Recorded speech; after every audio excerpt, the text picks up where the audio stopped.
साथियों नमस्कार। आज गुरुवार है। गुरुवार को हम समाचारों की झांकी लेकर प्रस्तुत हैं। दिव्यांग समाचारों में हम प्रायः आपको कुछ मुख्य समाचार बताते हैं और समाचारों के ऊपर कुछ चर्चा करते हैं। आज के मुख्य समाचार हैं, उत्तर प्रदेश में इंटर अंग्रेजी का बलिया में पर्चा आउट होने से लगभग करीब 23 जिलों में उसका प्रभाव, और वहां की परीक्षाएं दोबारा 13 अप्रैल को की जाएंगी। वहां के DIOS को सस्पेंड किया गया है और इसके साथ लगभग 29 से ज्यादा अधिकारियों के ऊपर कार्रवाई की जा रही है। DIOS को गिरफ्तार भी किया जा रहा है। इसके अलावा इस बात की गहन जांच की जा रही है। STF और वहां की पुलिस भी जांच कर रही है, लेकिन इस बात की गहन जांच की जा रही है कि आखिर ये पर्चा क्यों आउट किया गया। कुछ जगहों पे इस बात की DIOS श्री मिश्रा ने इस बात की जानकारी दी है कि हड़बड़ी में पर्चे का कार्यक्रम आया था और इसलिए पर्चे जल्दी से आउट हो गए, उसमें गलती नहीं है। लेकिन इस बात के लिए नहीं किया जाता। एक मानक होते हैं कि किस तरीके से पर्चा खुलता है, किस तरीके से जाता है। जब तक संलिप्तता न हो तब तक पर्चे आउट होने की कोई बात ही नहीं। इस बात को लेकर मुख्य विपक्षी दल समाजवादी पार्टी के नेता अखिलेश यादव ने तंज कसते हुए कहा है कि सरकार कुछ नहीं कर पा रही है तो जबरदस्ती पर्चे आउट करवा रही है।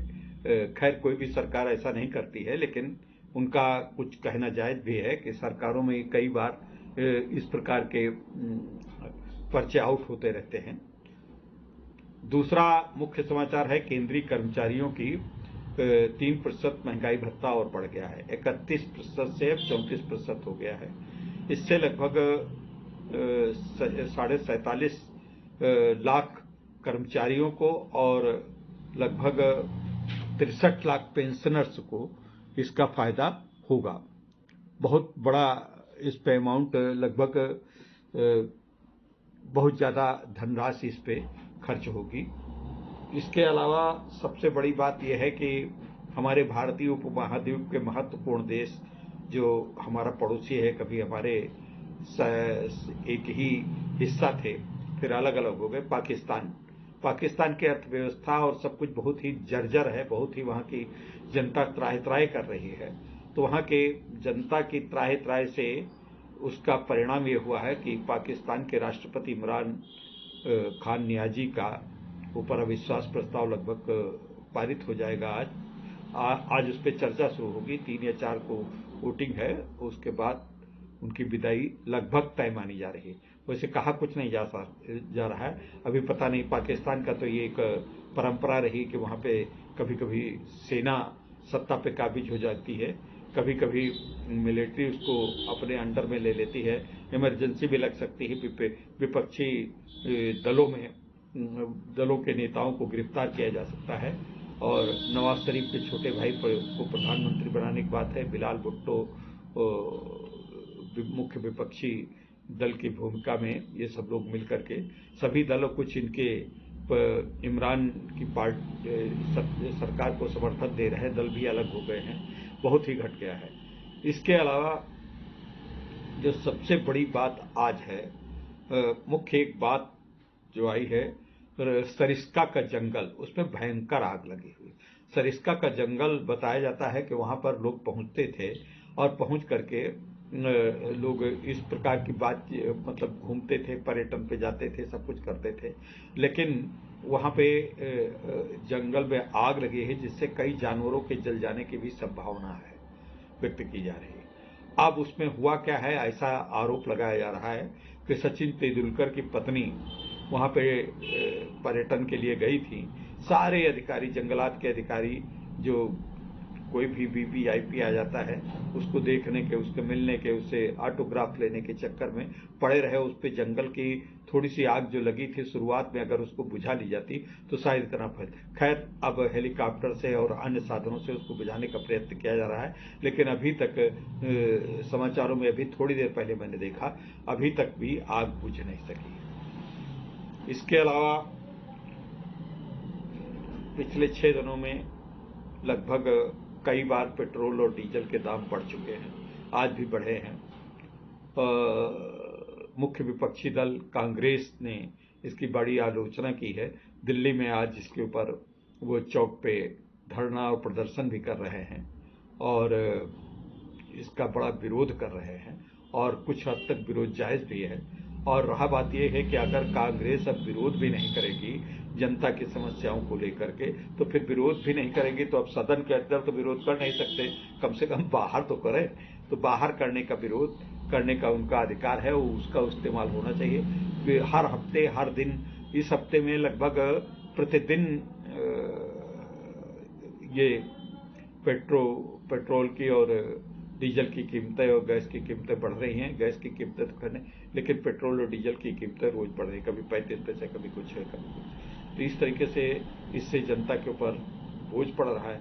दूसरी ओर समाचार समीक्षकों ने कहा कि जब आप रूस और यूक्रेन की युद्ध हो रहा है, रूस का तेल कोई ले नहीं रहा, आप रूस का तेल 20% दूसरी मार्केट से सस्ता प्राप्त कर रहे हैं, तब फिर कौन सी ऐसी बात है कि आखिर ये पेट्रोल और डीजल के दाम बढ़ रहे हैं।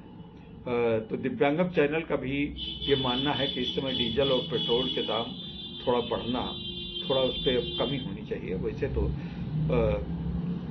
अच्छा। और मुख्य बात यह है कि योगी सरकार के गठन के बाद लगभग सभी मंत्रीगण अपने अपने पोर्टफोलियो पे काम करने लगे, अपने अपने विभागों में पहुंच चुके हैं और वहां पे काम बड़ी तेजी से करने लगे। सभी लोगों ने मानक तय कर दिए हैं। मुख्यमंत्री जी ने इस बात को और कह दिया है कि सभी मंत्री हर महीने अपने किए गए कार्यों की समीक्षा मतलब बाकायदा अपना कंप्यूटर पे दिखाएंगे, प्रदर्शित करेंगे, डिस्प्ले करेंगे। अब कुछ मंत्रियों को तो ये पता नहीं कि कंप्यूटर कैसे चलता, कैसे। बहरहाल मुख्यमंत्री जी ने इस पर कोई रिलैक्सेशन नहीं दिया। उन्होंने कहा है कि आपको ये सीखना ही होगा और करना ही होगा। बहुत से ऐसे मंत्री हैं जो अभी कंप्यूटर का ज्ञान नहीं, बहुत से लोग तो मंत्रिमंडल में ऐसे भी हैं जो कक्षा 8 ही पास हैं। खैर, मंत्री महोदय हैं और सम्मानित हैं, लेकिन उनको सीखना पड़ेगा। ये होता है नेतृत्व का निर्णय। नेतृत्व के निर्णय पे बहुत कुछ सीख जाते हैं, बहुत कुछ करने की कार्य पद्धति बदल जाती है और इस पद्धति के बदलाव में जनता का फायदा भी होता है। तो ये चीज है। तीसरे, हमारे दिव्यांग कल्याण मंत्री श्री नरेंद्र कश्यप जी हुए हैं। कोई उनके विषय में ज्यादा जानकारी नहीं है। हम जल्दी ही संभवतः कल कश्यप जी के विषय में पूरी जानकारी, उनके विषय में पोर्टफोलियो, उनका क्या व्यक्तित्व है, उनका क्या काम करने की प्रक्रिया है, इस विषय पे एक बड़ी रिपोर्ट तैयार करके आपको दिखाने का प्रयत्न करेंगे।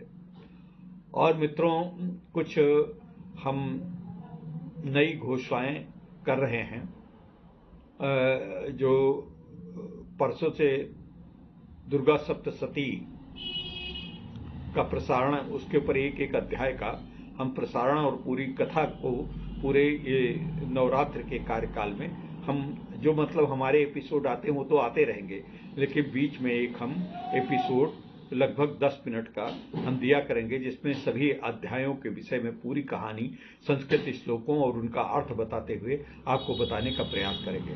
और फिर नवरात्र समापन के बाद हम गीता के ऊपर बहुत बड़ी मीमांसा का एक कार्यक्रम प्रतिदिन। गीता देखिए किसी धर्म विशेष का ग्रंथ नहीं माना जाना चाहिए, ये युग विशेष का ग्रंथ है, सभी के लिए है, सभी कर्मयोगियों के लिए प्रेरणा देने वाला गीता का संदेश सभी के लिए बड़ा प्रासंगिक है आज के युग में। तो वो चीजें हम बताने का प्रयास करेंगे। गीता के ऊपर, हमारी भगवत गीता के ऊपर हम जो आपको बताएंगे उसमें कर्म की प्रधानता का निरूपण किया गया है। उसके हम प्रयास हमारा ये है कि पूरा ही हम समाहित कर सके। अब हमारे अंदर तो इतना ज्ञान नहीं, लेकिन मैं बहुत से कई 7-8 गीता के भाष्य हैं, उन भाष्यों के आधार पर हम उसका चुनाव करके लिख करके थोड़ा थोड़ा 10-10 मिनट का हम प्रतिदिन लगभग 1 साल तक प्रतिदिन हम ये एपिसोड लाने वाले हैं।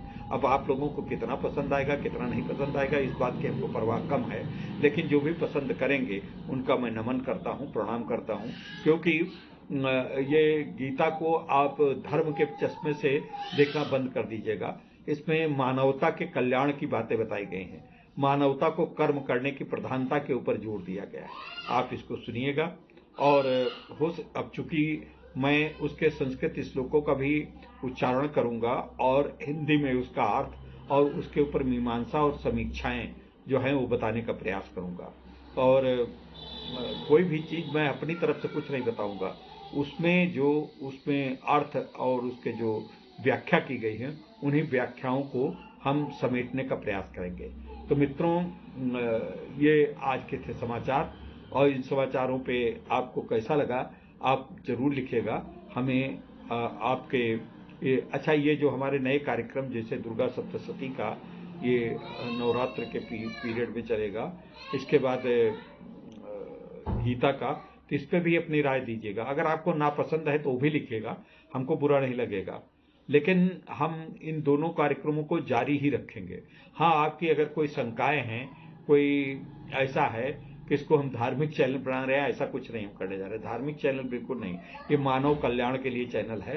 इसमें हिंदू, मुस्लिम, सिख, ईसाई और जितने और भी समुदाय कहीं हों, सभी मानव मात्र के कल्याण की बातें इस दिव्यांगम चैनल पे होते हैं। इसका कोई हम बहुत प्रोफेशनल एटीट्यूड बनाकर नहीं चल रहे हैं कि बड़ा हम इससे कुछ पैसा कमाना चाहते हैं। हम अपनी बात कह रहे हैं, अगर पैसा आ जाए ठीक है, नहीं आता तब भी ठीक है, हम अपने बात से कभी हटे।